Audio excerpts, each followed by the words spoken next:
పోవువారు వచ్చిపోవుచుండ్రు, వచ్చిపోవు దారి వదిలించుకొనవలే. కాళికాంబాహంస కాళికాంబా. సో నువ్వు ఎన్నిసార్లు పోతావు, ఎన్నిసార్లు వస్తావు.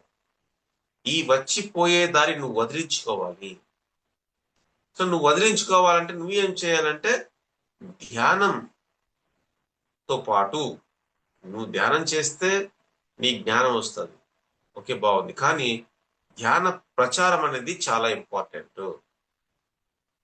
నువ్వు ధ్యాన ప్రచారం చేయడం వల్ల నీకు ఈ వచ్చిపోయే దారి నీకు కట్ అవుతుంది. అంటే ఇంకా నువ్వు భూమి మీదకి రానవసరం లేకుండా చేస్తుంది. కాబట్టి మనకు తెలియకుండానే చాలా మంది ధ్యాన ప్రచారం చేస్తున్నారు. అంటే వాళ్ళు ఏదో ఆశించి కాదు, అంటే ఈ భూమి మీద అవసరం ఉంటే మళ్ళా రావాల్సి ఉంటుంది.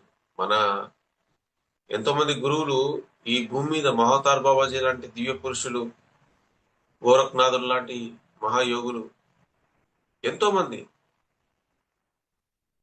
గోచర అగోచర, ఇంకా హిమాలయాల్లో ఎంతో మంది ఉన్నారు. వాళ్ళు ఎంతో వర్క్ చేస్తున్నారు ఈ భూమి మీద. వాళ్ళు ధ్యానంలో ఎంతో మందికి సహాయం చేస్తూ ఉన్నారు. మరి వాళ్ళంతా భూమి మీదకి మేము రాకూడదు అనుకుంటే ఇప్పుడు ఇంతమందికి వాళ్ళు ఎలా సహాయం చేయగలరు చెప్పండి.